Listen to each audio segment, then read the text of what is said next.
Graça e paz, queridos irmãos. Vamos ler juntos esse texto de Jeremias, capítulo 17, versículo 14. Cura-me, Senhor, e serei curado. Salva-me e serei salvo, porque Tu és o meu louvor. Nós temos começado uma série de estudos sobre o perdão, sobre a cura através do perdão.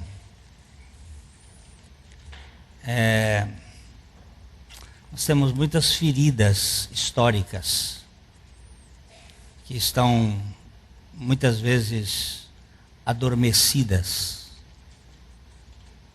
Nós nem mesmo sabemos. Davi, no Salmo 19, ele diz: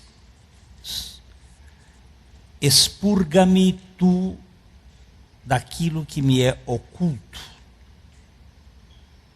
e da soberba guarda o teu servo, para que ela não se torne a minha senhora, para que ela não me domine.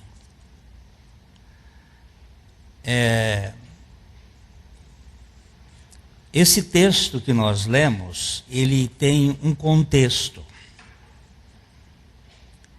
E uma parte dele diz assim: trono de glória enaltecido desde o princípio é o lugar do nosso santuário. Ó Senhor, esperança de Israel, todos aqueles que te deixam serão envergonhados, e o nome dos que se apartam de ti ou de mim será escrito no chão, porque abandonaram o Senhor, a fonte das águas vivas. Aí ele diz: cura-me e serei curado. É muito interessante esse texto, porque ele é o texto que mostra o que Jesus escreveu na terra. Durante muito tempo eu não sabia o que foi que Jesus escreveu na terra, quando ele foi abordado pelos acusadores da mulher adúltera. Eles trouxeram a mulher com as mãos cheias de pedra, só a mulher. Nenhum adultério é feito unilateralmente, mas uma sociedade machista tinha mais em vista o pecado da mulher do que o pecado do homem. E eles disseram para Jesus, na base da lei, a lei diz que neste caso eles sejam apedrejados. Mas por que só a mulher e não o homem? Porque ambos deveriam ser apedrejados. E Jesus então se inclina e escreve na terra. O que foi que ele escreveu na terra? É o que o texto diz assim: todos aqueles que te deixam serão envergonhados, o nome dos que se apartam de mim será escrito no chão. Qual foi que ele escreveu ali? O nome daqueles que se apartam dele. Depois Jeremias grita: cura-me e serei curado. Salva-me e serei salvo, porque Tu és o meu louvor. Do ponto de vista de Deus, quem vem primeiro no processo da salvação? O arrependimento ou o perdão? Esta é uma questão fundamental que tem pelo menos duas respostas correndo pelos corredores da investigação teológica. Os estudiosos de tendência humanista acham que o perdão é fruto do arrependimento.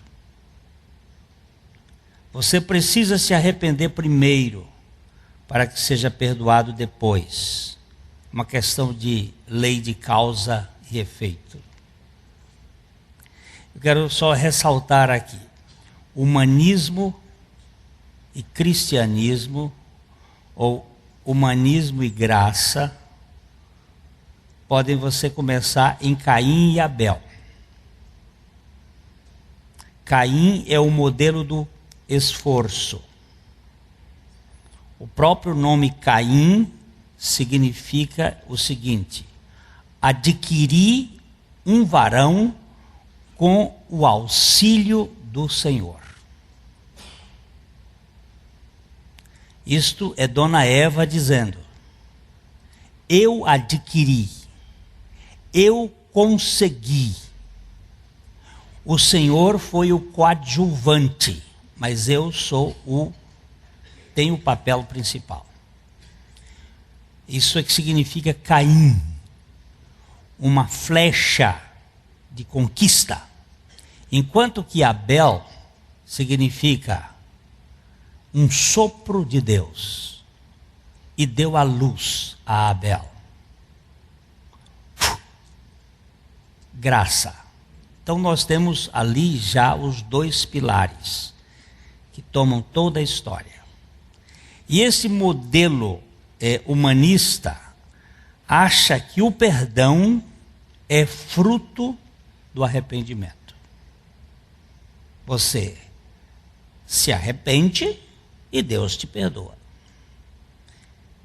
Neste caso, eles fazem do arrependimento uma espécie de penitência, ou melhor dizendo, uma moeda de troca. Se você fizer a sua parte, então Deus fará dele.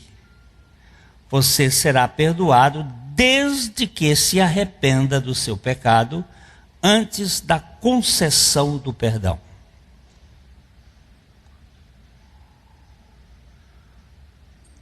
Se você aceitar Jesus, Jesus te perdoa. Vocês já ouviram isso? Tá? Esse é o modelo humanista, mas não é o modelo bíblico.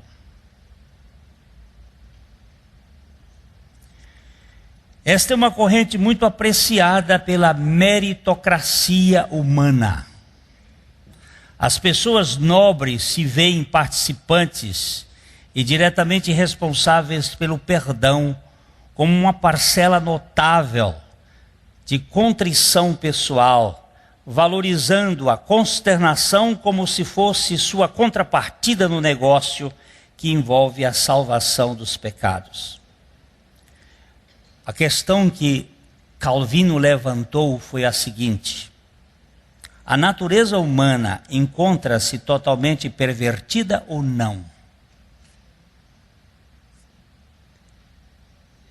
Essa foi a pergunta que Calvino fez. A natureza humana encontra-se totalmente pervertida ou não? Se ela encontra-se totalmente pervertida, ela não tem nada que seja dela que mereça a credibilidade de Deus. O homem em pecado, ele está totalmente podre. Portanto, ele não pode oferecer nada a Deus que tenha qualquer mérito.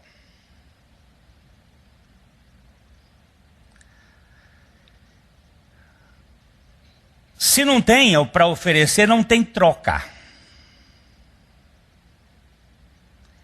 Não tem troca. Por outro lado, os investigadores bíblicos que têm a graça como pressuposto básico e essencial para a crença cristã, o arrependimento é consequência do perdão.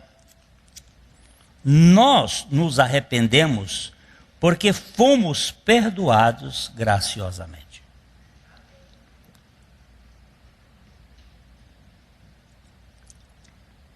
Então, nós temos aqui os dois modelitos. O do humanismo, que você precisa se arrepender para ser perdoado. E o do cristianismo, que Deus lhe dá o perdão para você se arrepender. São totalmente diferentes. E a gente vê isso na cara do sujeito, no estilo de vida, na maneira de proceder. Segundo esta turma graciosa, é a bondade de Deus que nos concede ou nos conduz ao arrependimento, como lemos em Romanos 2:4. Ou desprezas a riqueza da sua bondade e tolerância e longanimidade, ignorando que a bondade de Deus é que te conduz ao arrependimento? Olha que coisa linda aqui. Vocês estão desprezando esses fatores da riqueza da sua bondade, da abundância da sua bondade, da sua tolerância, da sua longanimidade. Esse elástico que quanto mais você puxa, mais estica, mais ele tem para que esticar. Deus não tem pavio curto.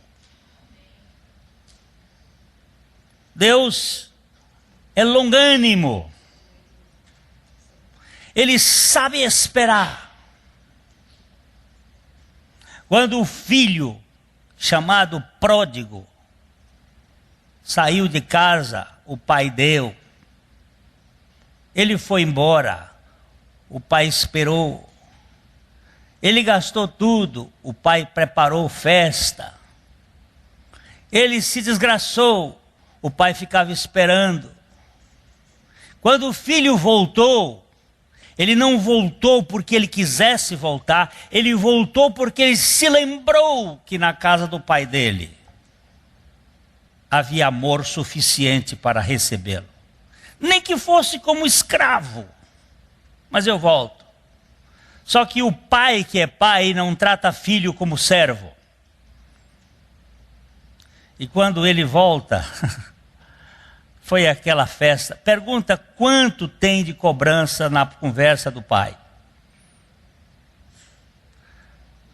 Presta atenção lá se tem algum requerimento ou alguma contabilidade de uma conta que foi paga e que... Pergunta, vai lá para o texto, examina. A bondade é a matriz do arrependimento, é a causa do arrependimento. A gente diz assim que bota os presos na cadeia para ver se há regeneração. Mas como é que vai ter regeneração em cadeia? Cadeia é lugar de confinamento e de sofrimento. Tem regeneração. Ele não sai regenerado, sai pior. O lugar de regeneração é lugar do acolhimento, é lugar de casa aberta. Estes crentes no Evangelho da Graça Plena percebem que o perdão é uma ação graciosa e incondicional de Deus que antecede todas as reações espirituais humanas e acaba no final das contas constrangendo o pecador a se arrepender por pura gratidão. O perdão gracioso gera sempre um arrependimento grato. Lembre-se do texto que é dele, por meio dele e para ele, que são todas as coisas. Glória a ele eternamente. Amém. Como disse Alice Clay, nada neste mundo vil e em ruínas ostenta a suave marca do Filho de Deus, tanto quanto o perdão. Nada se parece mais com Cristo do que perdão. Foi nesse juízo que Alexandre Pope concluiu: errar é humano, perdoar é divino. Logo, a anistia libera a culpa e gera arrependimento. Quem perdoa não cobra. Se uma pessoa diz eu perdoo, mas continua com a mão no rabo do gato, ainda não perdoou. Se puxa, se cobra, ainda não perdoou. Se ainda lembra da coisa no sentido de, você me deve, você fez aquilo, eu te perdoei, mas, pronto. Botou mais, se tem um mais, pode saber que o negócio ainda está azedo, está fermentando. Eu sei disso em mim.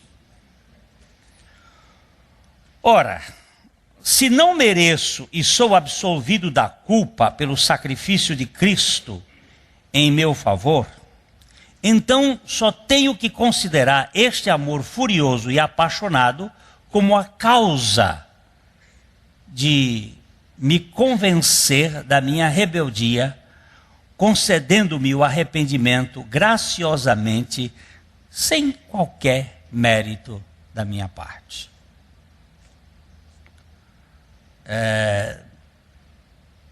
A obra de Deus, Ele me arrepende, Ele me perdoa, Ele me perdoa não porque eu me arrependesse, ou tivesse me arrependido, ou porque eu...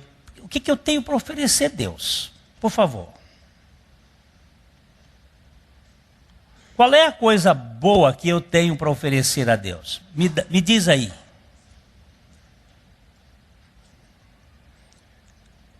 Davi faz uma afirmação dizendo assim, o que eu dou para o Senhor é o que eu recebi do Senhor. Todas as coisas vêm de ti, das tuas mãos eu te dou. Eu não tenho nada. O que eu tenho para oferecer a Deus? A única coisa que eu tenho para oferecer a Deus são os meus pecados. E que Ele veio buscar. Eu vim buscar e salvar o que se havia perdido. O pecador. O que de bom eu tenho para fazer nesse um negócio aqui? Nada.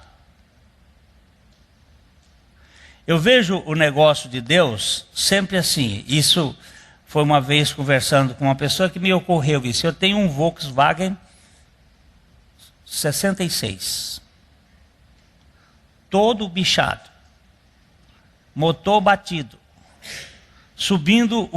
Descendo uma ladeira, vem uma carreta, passa por mim um cara num BMW em alta velocidade, BMW 2012. Aí chega lá em cima, o BMW para e manda eu encostar. E eu, tremendo com o meu... Aí ele encosta e diz, moço, vamos fazer um negócio? Que negócio? Eu quero trocar o meu BMW pelo seu Fusquinha. Eu digo para ele, mas... Por quê? O senhor está doido? Meu Fusquinha está todo acabado. O seu BMW é o último. O senhor vai trocar o seu BMW pelo meu Fusquinha por quê? Qual é a troca que o senhor quer? Nenhuma. Eu quero trocar. Mas qual é a razão? É que eu amei você. Eu não quero você com um perigo desse. Você viu a carreta que vinha atrás de você? Aí eu digo, mas E o que o senhor vai fazer com o meu fusquinha? Ele disse, vamos fazer o negócio primeiro. Você quer o negócio? Digo, lógico, um negócio vantajoso desse, quem é que não vai querer? Ele diz, então meu BMW é seu, eu já vou ligar aqui para minha secretária, passar os documentos.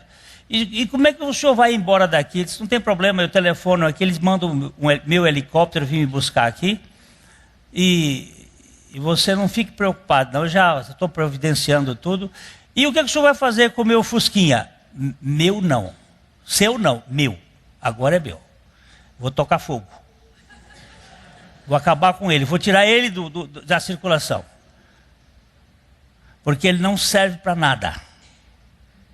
Nem para ferro velho ele serve. Mas você não fez um negócio? Fiz. Então vai, o senhor bem me dado. Então a figura é mais ou menos assim. Jesus não espera nada. A vantagem não é de Jesus, a vantagem é minha. Vamos parar de ser besta.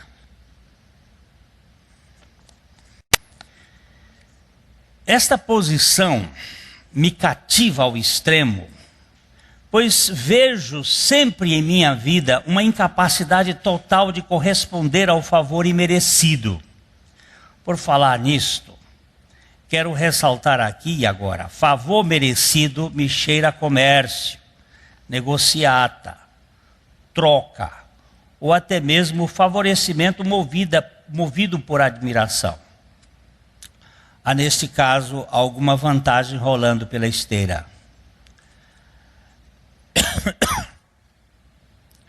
Qual é a vantagem que você vai levar na salvação? Você. Qual é a troca que tem aí como... Se, olha bem, se a obra de Deus for realmente pela graça plena, como creio que é, então o perdão antecederá obrigatoriamente ao arrependimento. Sendo assim, somos perdoados imerecidamente e nos arrependemos do pecado por misericórdia e graça de Deus, movidos pela bondade divina revelada na cruz. Meu arrependimento só vem por causa da bondade. Não é a severidade, mas a bondade de Deus que nos conduz ao arrependimento.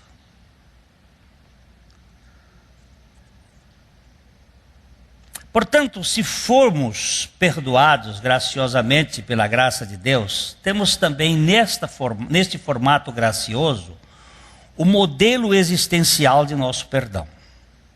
Quem de graça foi perdoado, pela mesma graça perdoa. No reino espiritual é comum a genética do pai se manifestar essencialmente na conduta do filho. Filho de peixe é piaba. Se disser que peixinho na verdade peixinho é piaba.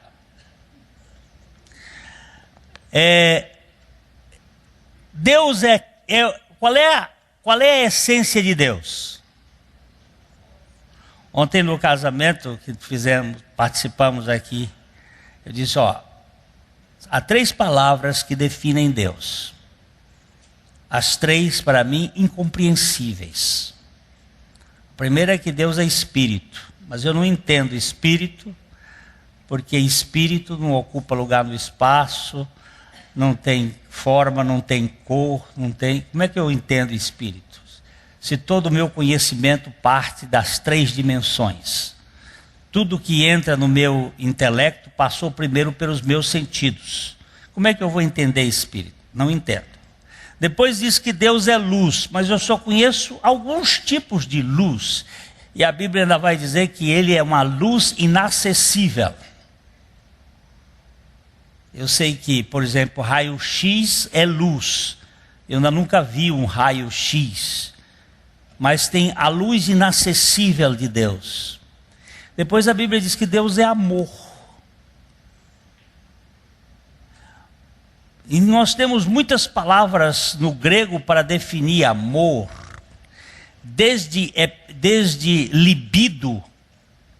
libido, que é o amor, um amor doentio, perverso, que gera, por exemplo, esses sentimentos de pedofilia, vem desse amor libidinoso, de epithumia, que é um amor também cobiçoso, de eros, que é o amor sexual normal, de storge, que é o amor de pai para filhos, um amor de filia, que é o amor entre amigos, mas ele usa uma palavra só para Deus, o ágape, o amor divino, que tudo crê, tudo espera, tudo suporta, jamais acaba. Esse amor incondicional, esse amor que Deus me ama não porque tenha algum mérito em jogo, não porque Ele vai levar alguma vantagem, mas porque Ele é amor.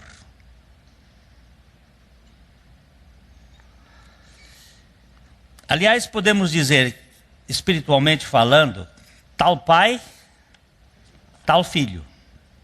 Ou, os que não perdoam são filhos do diabo, que como cobra, sempre cobra e de contínuo se vinga. Enquanto isso, os filhos de Abba estão permanentemente dispostos a perdoar pela operação eficaz do Espírito Santo, tal como seu pai perdoa graciosamente. E ama graciosamente. Então, o doutor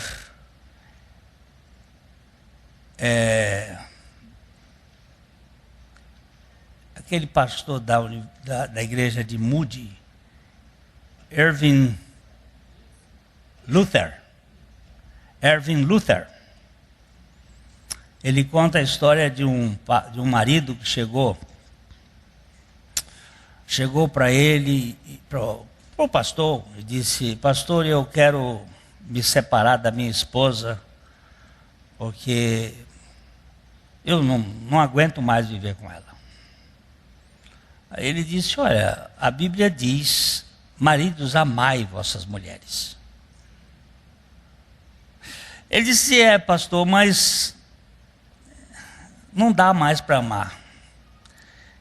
Ele disse: então, querido, nós temos um outro texto que diz assim: amarás o teu próximo como a ti mesmo. Já que se você não pode amar a sua esposa, ama como o seu próximo.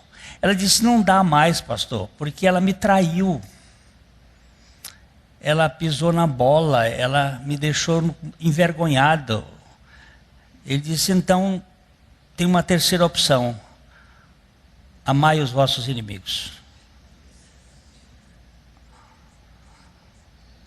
E agora? Para onde você sai? Se você não ama como esposa, vai ter que amar como próximo. E se você não amar como próximo, vai ter que amar como inimigo. E não tem para onde sair. E como é que eu vou conseguir? Ele pergunta. Não, você não vai conseguir. Cristo vai fazer isso em você. Ele vai subvencionar esse negócio. Como é que eu vou perdoar? Eu não tenho perdão.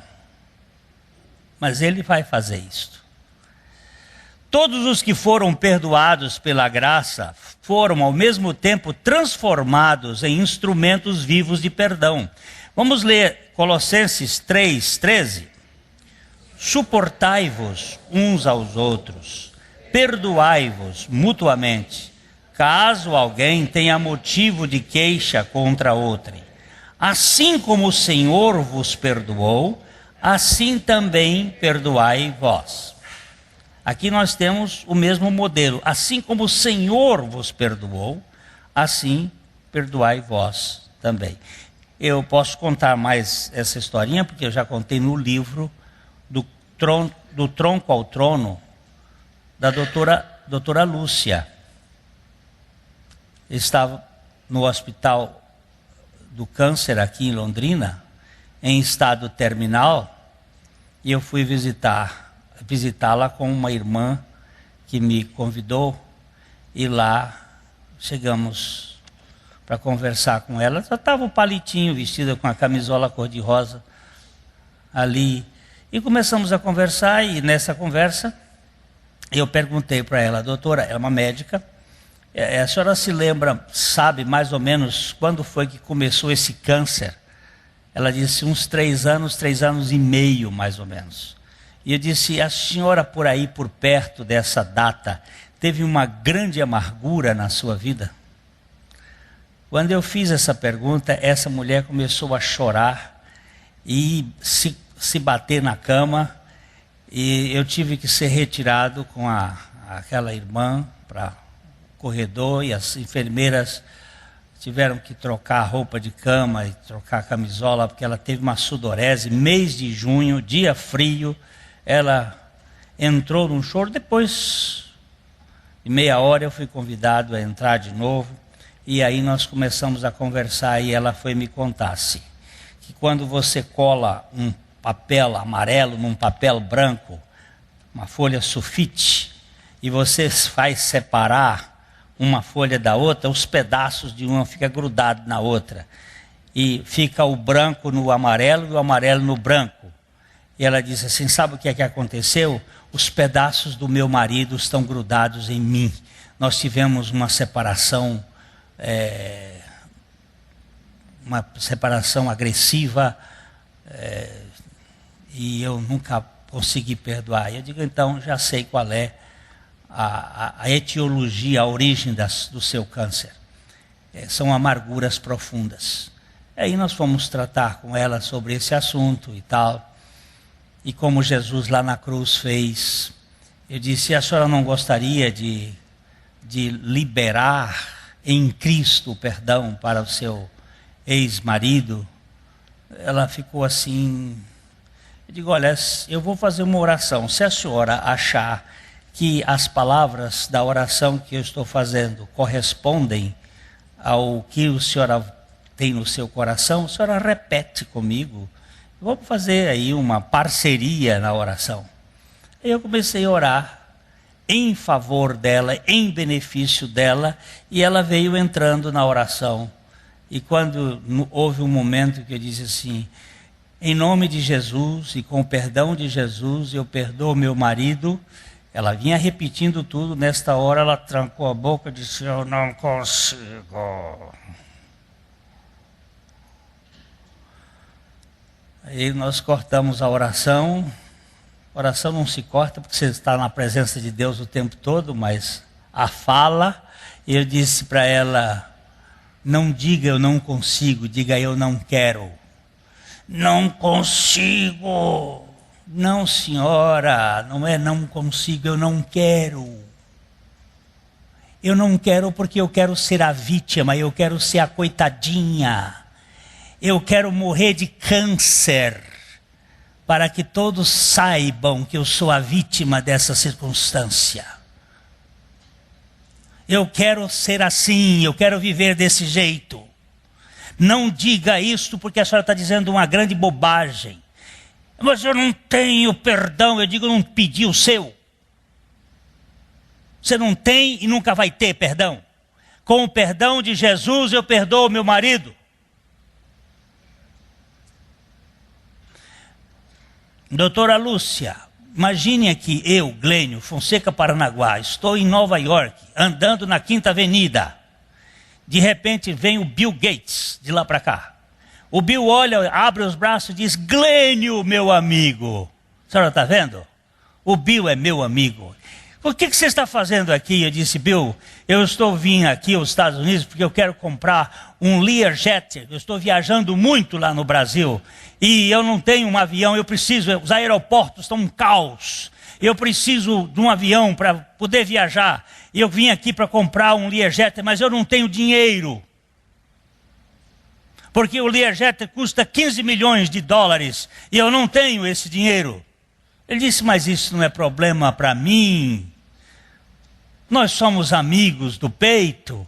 Eu vou botar 30 milhões de dólares na sua conta. compre o seu avião. Agora eu virei para ela assim, agora doutora, qual é o meu problema? Posso comprar o avião ou não? Ela disse, pode. Aquela vozinha de coitada que foi pegada na curva. Posso, pode, posso. Então, qual é o meu problema agora? Eu não posso ou eu não quero?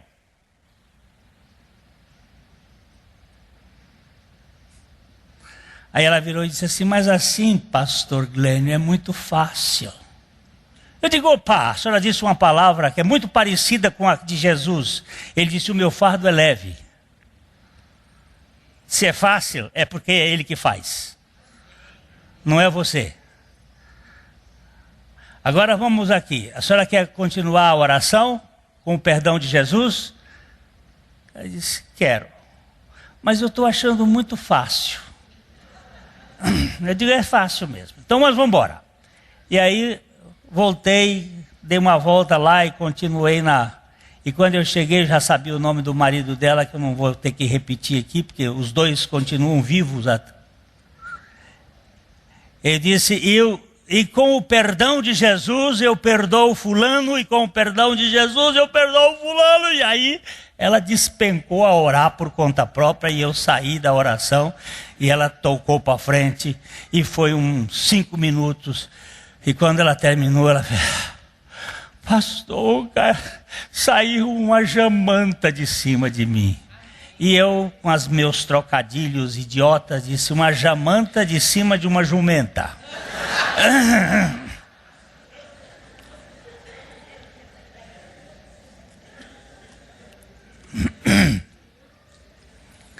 2 semanas depois, estávamos ali na feira, comprando pepino, quando a irmã chegou e disse para mim assim, pastor Glênio, a doutora Lúcia teve alta. Eu digo, foi morrer em casa? Ela disse, não, ninguém sabe o que está acontecendo. Doutor Luiz é médico aqui nessa igreja. Era o oncologista dela. Doutor Luiz, o que aconteceu? O que aconteceu foi o seguinte, quando ela liberou o perdão, ela não, vírgula. Quando o Senhor Jesus lhe deu a condição do perdão para que ela pudesse, com o perdão de Jesus, perdoar, o organismo começou a produzir as NK, ou Natural Killers, que são as células que fagocitam as 180, as células cancerígenas, e fez uma bioquímica natural.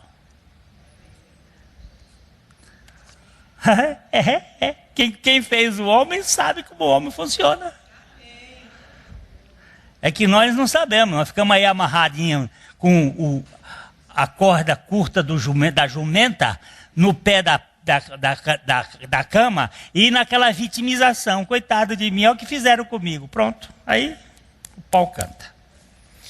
E assim como Deus em Cristo nos perdoou, perdoai vós também. Ninguém vive neste mundo sem trombadas, sem contusões, sem feridas. Por outro lado, nenhum cristão verdadeiro permanece com a ferida sangrando.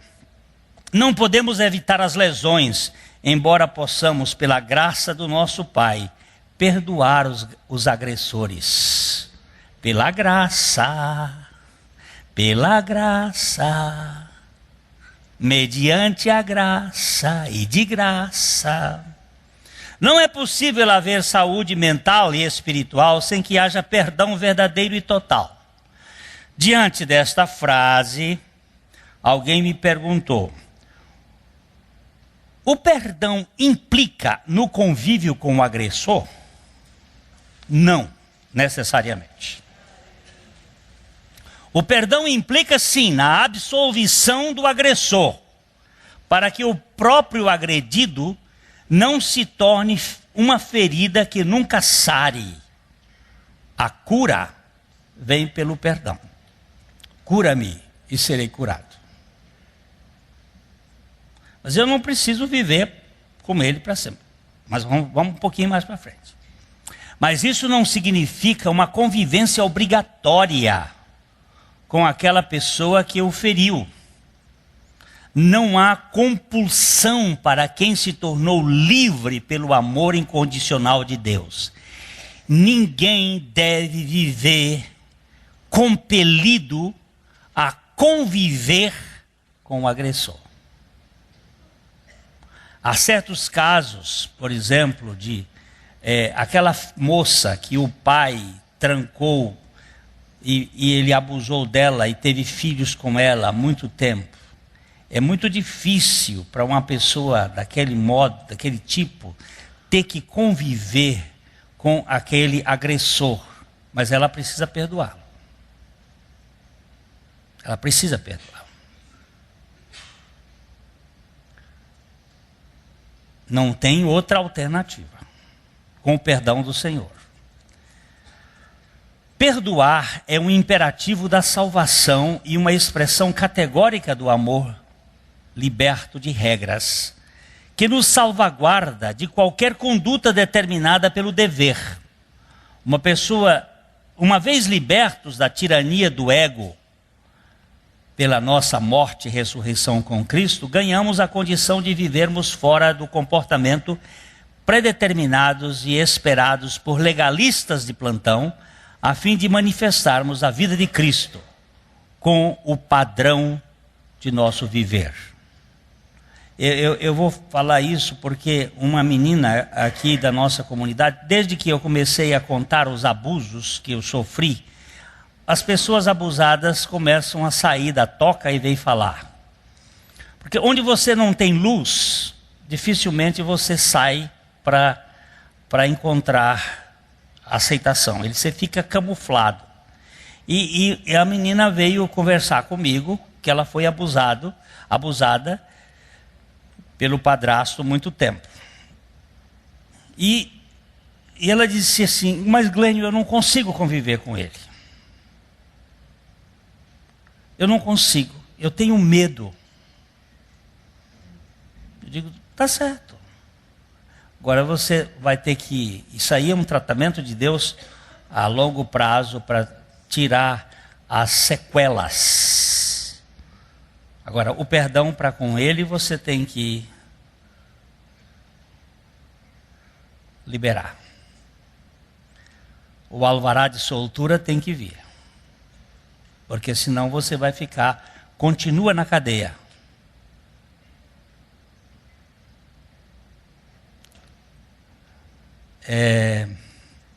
Aquele que perdoa, motivado pela vida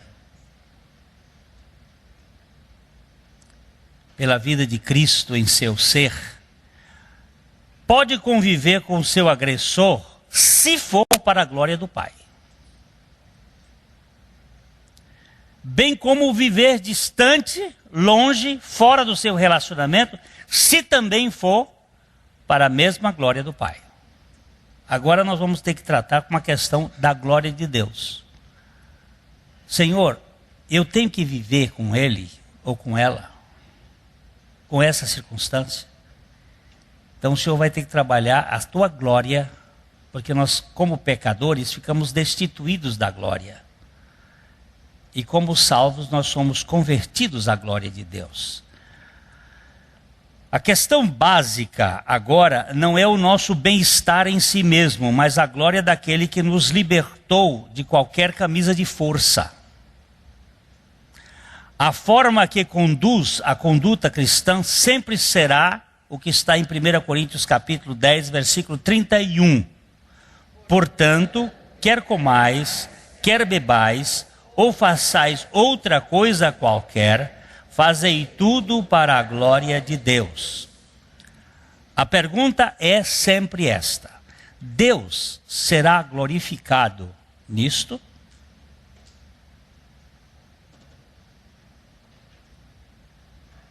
Deus vai ser glorificado nessa convivência? Essa é a questão que nós vamos ter que tratar e ser tratados por Deus. O pecado nos destituiu da glória de Deus. Porém, a salvação nos converteu para o centro desta glória divina. Nós não vivemos mais para a nossa própria glória, para o nosso bem-estar, uma vez que estamos regenerados para a glória daquele que nos aceitou integralmente pela sua graça através de Cristo crucificado. E isso tem que ser trabalhado à luz do Espírito Santo.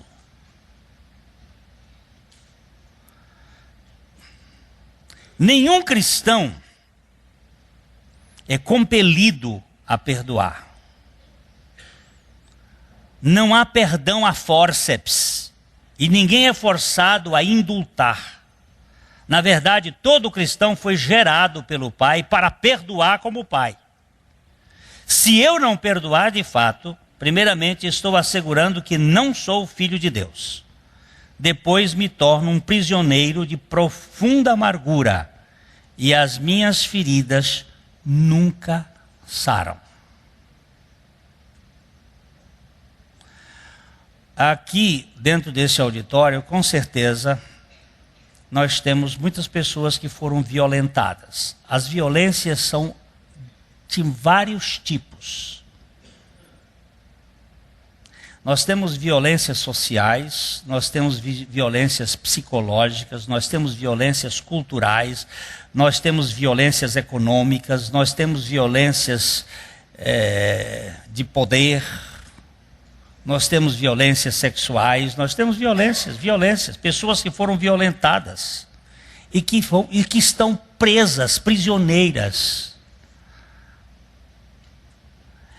Muitos não sabem que são, aquela dor está adormecida.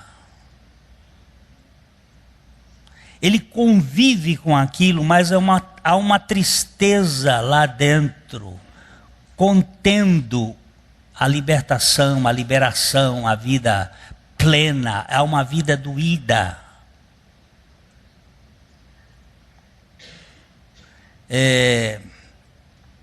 Conversando um dia, um menino aqui disse assim: pastor, o senhor não pode imaginar, o meu pai me deu uma surra com aquela correia de ventoinha pisado no meu pescoço. Eu tenho os lanhos nas costas. Formaram queloides. Eu disse: não são as queloides o seu problema. Os lanhos na sua alma são muito mais profundos e doloridos do que aquilo. Aí você descobre por que aquela pessoa se torna uma pessoa violenta mais tarde, por que ela se torna uma pessoa vingativa, por que ela anda usando de artimanhas para tocar em outros, para fazer sofrer outros, porque ele traz um fantasma. Eu digo sempre, eu preciso conhecer um pouco da história das pessoas para poder entender o comportamento das pessoas. Nós nunca temos misericórdia se não sabemos um pouco da história. Eu sempre lembro daquelas 4 crianças que entraram num vagão de trem nos Estados Unidos e as crianças estavam agitadas e era um dia em que as pessoas iam naquele vagão lendo os seus jornais num domingo de manhã, lendo os seus jornais e as crianças agitadas e fazendo barulho, e alguém chegou e disse... O pai entrou com aquelas 4 crianças e as meninas estavam... E ele disse: será que o senhor não pode dar um jeito dessas crianças para a gente poder fazer uma viagem mais tranquila que estamos aqui? Aí o pai assustou e disse: como? Esses meninos não param? Desculpa, é que nós acabamos de sair do hospital e eles foram informados que a mãe deles morreu.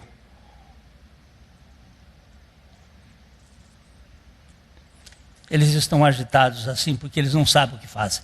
Imediatamente, todo aquele vagão passou a ser solidário com aquelas crianças.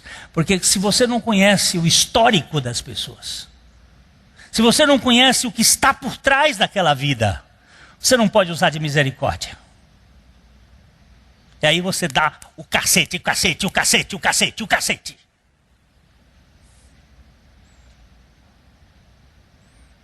Mas isso não sara. Isso só piora.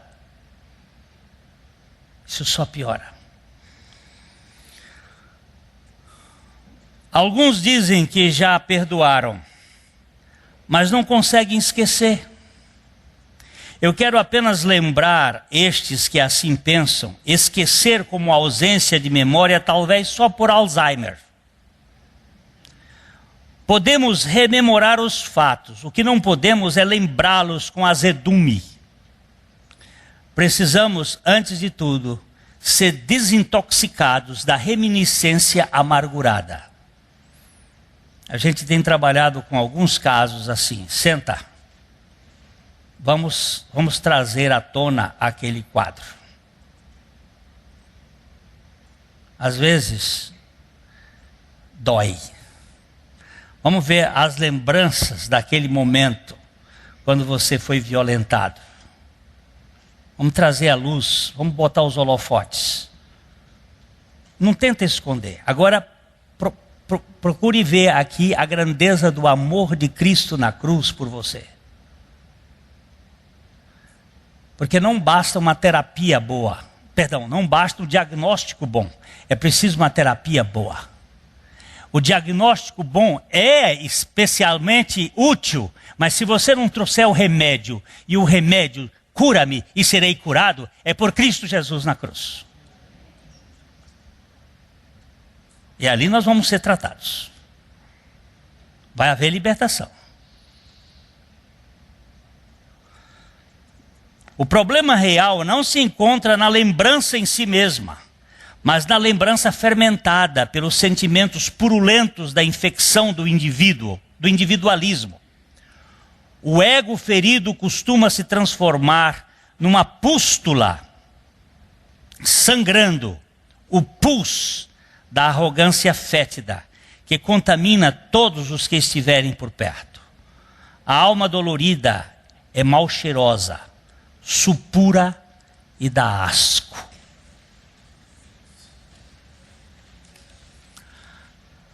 Agora, nós temos um Cristo que sabe descer naquela lama.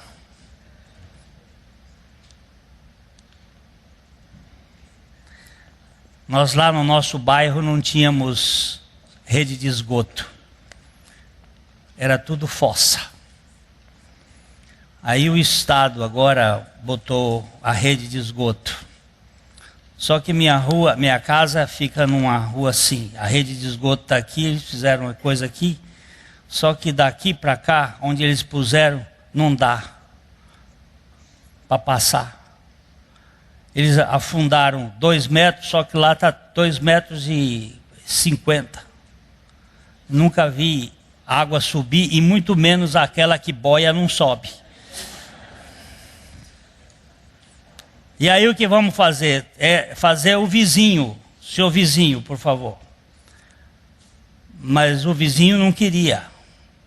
Aí tem que ir para a lei, porque é obrigado a ter passagem. Como é que chama isso? Tem um termo técnico. Servidão. Servidão. Aí foi Deus nos acuda para dar essa servidão. Até que enfim, agora essa semana cavamos lá. Eu olhei para aquilo, tinha que tirar tudo, eu digo, a minha essência.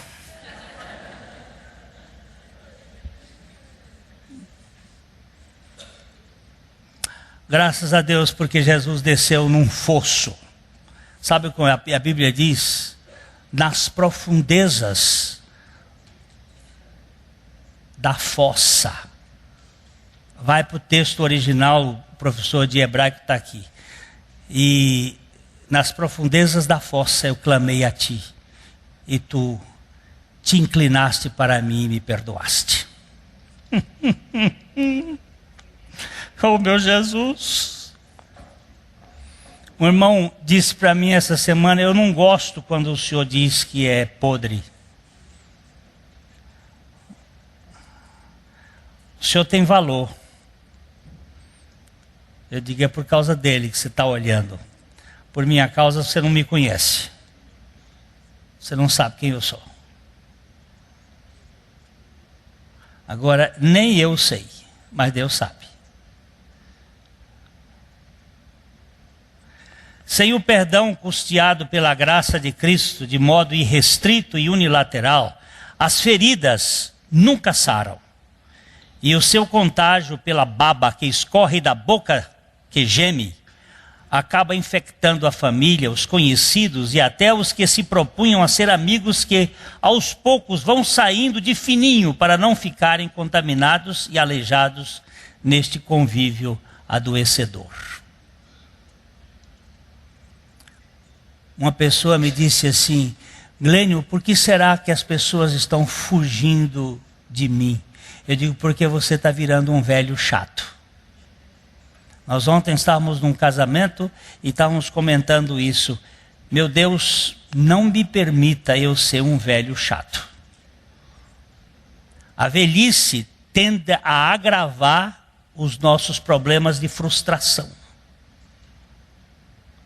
E com a velhice nós começamos a colocar para fora, porque aí temos a liberação depois dos 65 anos, ou dos 60 anos, que é a chamada idade dos idiotas, né? Porque chamaram de boa e melhor idade. É só para enganar idiota que é melhor idade. E depois você fica mais liberado para dizer as coisas, só que fica mais liberado para ofender os outros. E os velhos ficam uns velhos chatos. E quem é que quer conviver com esse chato? Vai dando de fininho, ó. O menino, meu sobrinho, diz assim: eu, tio, não quero conviver com meu avô. Eu amo meu avô, mas eu não gosto dele. Paradoxo, não é? Eu amo meu avô, mas eu não gosto dele. Eu não gosto de conviver com ele, porque ele é um chato. Já foi, morreu apodrecido de tão chato que era. E era pastor.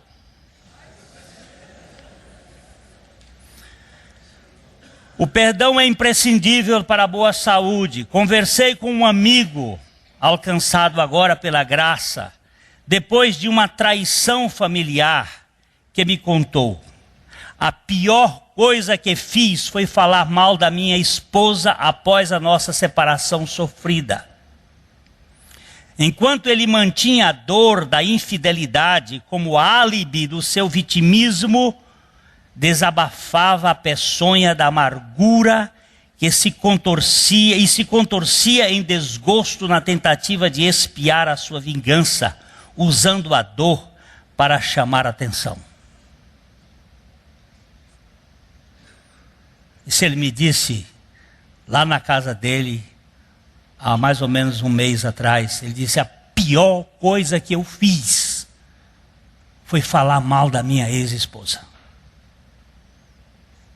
Ela me traiu, mas eu não devia expô-la.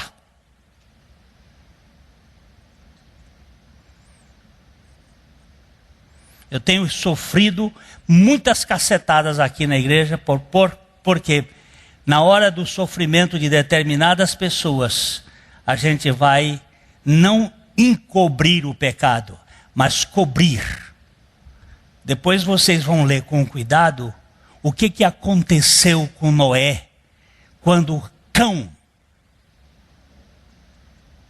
Não leiam com a leitura do pé da letra, leiam com a leitura do significado bíblico. O que aconteceu é que Cão violou o seu pai. Cão fez uma canalice, explorando sexualmente o seu pai. Por isso ele foi amaldiçoado para sempre.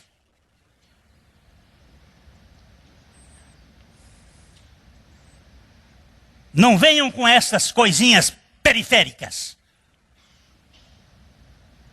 Agora Jesus veio para buscar esses cãos que ferem, que magoam, que adoecem.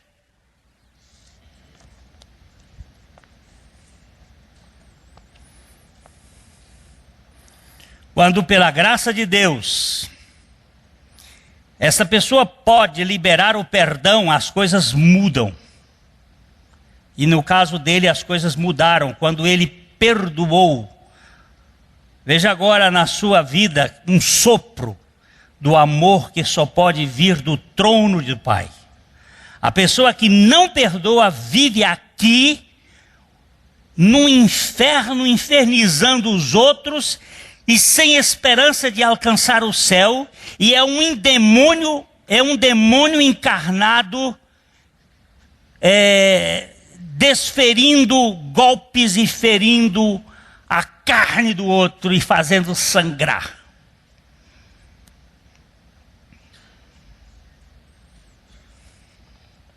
Enquanto você não perdoar, você vai ficar ferindo os outros.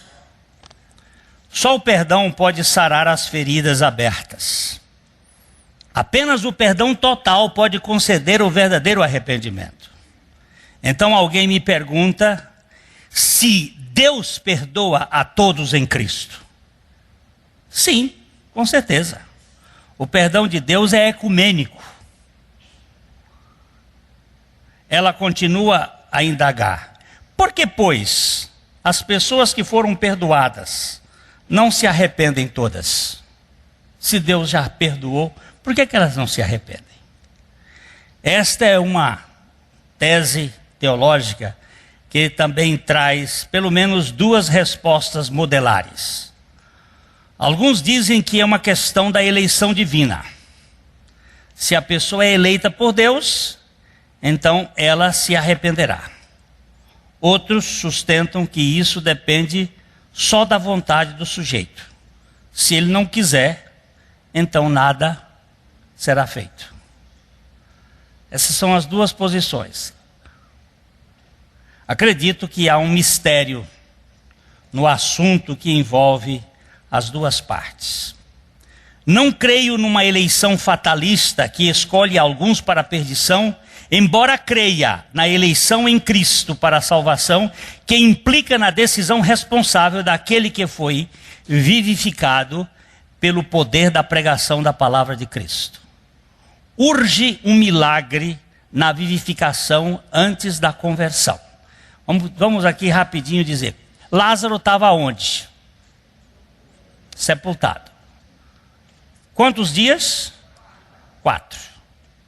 Depois de 4 dias já está podre.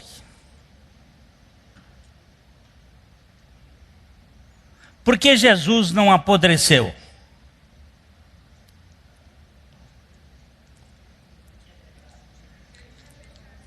Por duas razões. Primeiro, porque ele derramou todo o seu sangue. E onde está a vida da alma? No sangue. Onde está a podridão? No sangue. Ele perdeu todo o seu sangue, perdeu a água e foi... Depois foram feitos ainda, colocados sais e ele foi... como é que vamos dizer?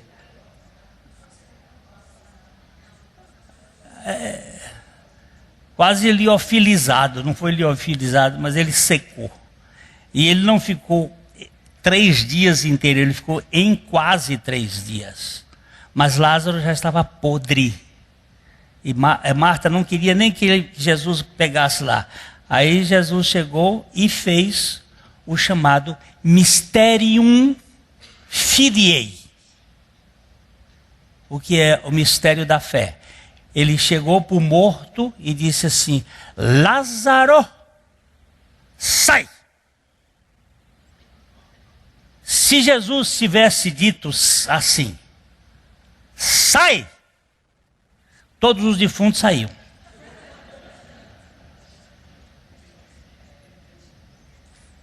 Mas ele chamou pelo nome.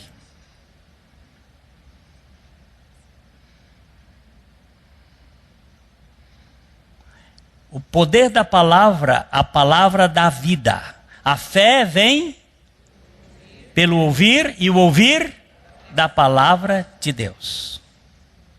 Jesus é o autor e o consumador da fé.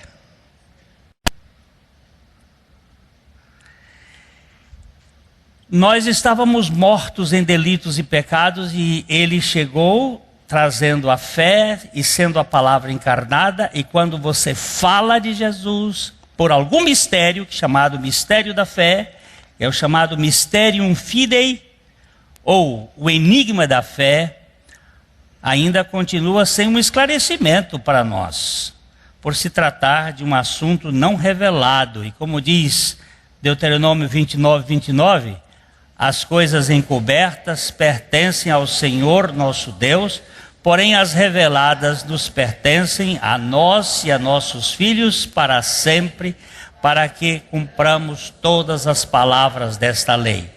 Quantos mistérios existem na Bíblia? Vocês já contaram? Não? Alguns dizem que são 7, outros dizem que são 9. Porque alguns conciliam certos mistérios uns com os outros. De todos estes, ou 7 ou 9 mistérios, que a Bíblia se refere, só um foi revelado. O mistério do Evangelho. É Cristo em vós, a esperança da glória. Os outros todos, mistério da igreja, mistério da fé, esses mistérios não estão revelados. E o que foi revelado é para nós e nossos filhos, o que não é. Eu não vou saber muita coisa, eu vou ficar sem saber, mas uma coisa eu sei, é que aquele que recebeu o Evangelho tem a capacidade para perdoar. Aliás, o que se sabe de verdade é que um perdoado, de fato, que não se considera arrogante como se fosse Deus, um perdoado, arrepende-se. E, arrependido de fato, perdoa e fica curado, além de ser um instrumento de cura para os outros. Eu fui fazer um casamento lá na Turquia, agora no mês de setembro.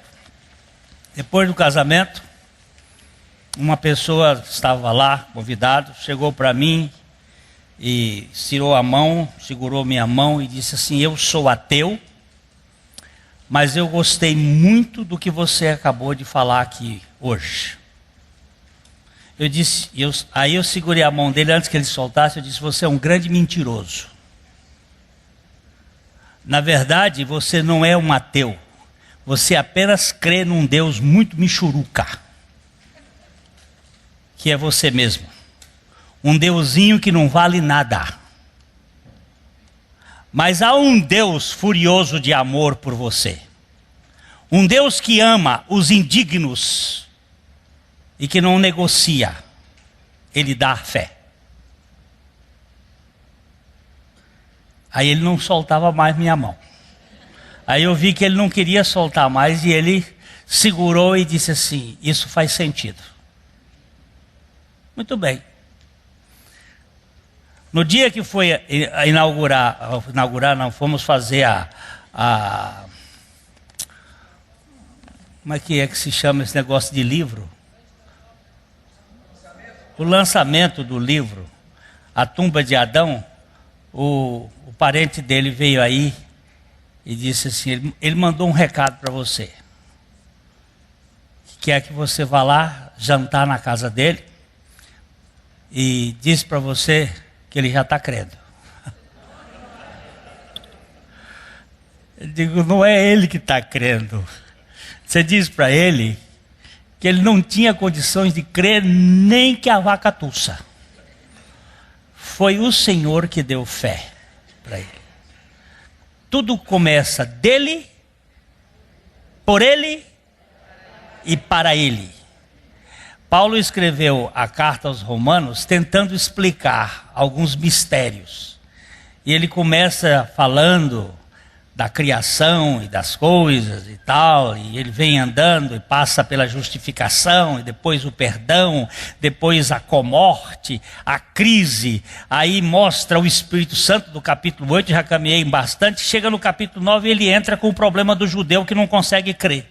Do capítulo 9 ao capítulo 11, ele vai tentar mostrar por que o judeu não cria, por que o judeu não cria, e o gentio creu, e ele vai tentando explicar. Quando ele chega num ponto, ele diz assim, não dá mais para explicar, sabe dizer, ó profundidade das riquezas, tanto da sabedoria como do conhecimento de Deus, quão inexplicáveis são os teus conhecimentos. Inescrutáveis os teus pensamentos. Por favor, eu não sei dizer mais nada, é porque é dele, por ele e para ele que são todas as coisas, glória pois a ele eternamente, amém, e eu lavo minhas mãos, e aí começa a dizer, rogo-vos pelas misericórdias de Deus que apresenteis os vossos corpos por sacrifício vivo, santo e agradável a Deus, que é o vosso culto racional. E aí ele pega todas as misericórdias, que são 8 misericórdias que ele vai mostrando lá no início, e diz assim, eu estou rogando a vocês pelas misericórdias de Deus, que vocês, porque eu não sei porque que esse povo meu, que eu amo tanto, que eu queria ser anátema, que eu queria ir para o inferno em lugar deles,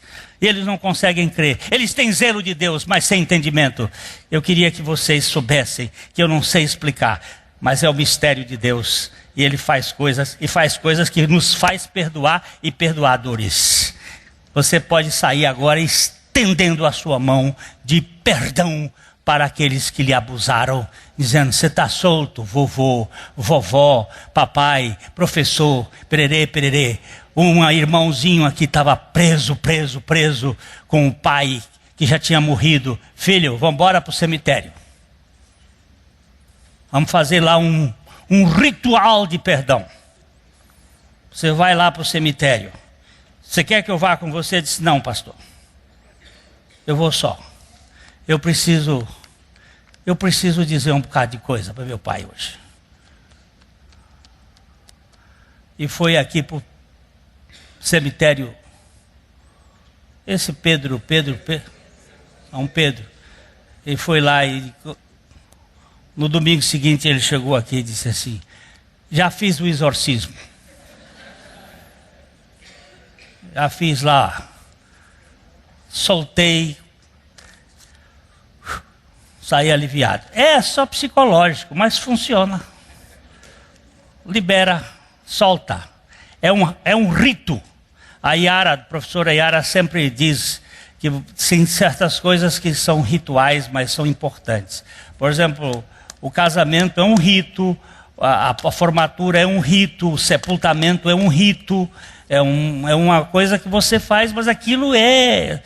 Uma pessoa que morre afogada e nunca é enterrada, e você não sabe, essa pessoa você fica esperando a vida toda. Eu tive que fazer com uma irmã que o filho morreu afogado, apanhar umas pedras, botar num caixão e enterrar. Enterra essas pedras aí, para ver se agora, pelo menos, não fica esperando a vida toda ele aparecer. Ela vivia esperando, a qualquer hora ele chega. Mas chega como, meu Deus? Porque não teve rito. Então faça um rito de perdão. Não precisa ir para a esquina, botar galinha não. Já foi feito lá no Calvário. Já foi feito no Calvário. Tchau. Até a noite. A mensagem que você acabou de assistir faz parte do Ministério de Comunicação Palavra da Cruz. Temos um grande acervo de estudos bíblicos em áudio e vídeo. Distribuímos também, gratuitamente, o jornal mensal Palavra da Cruz. Entre em contato conosco pelo fone fax 0 operadora 43 3322 3037 ou pelo e-mail com@palavradacruz.com.br.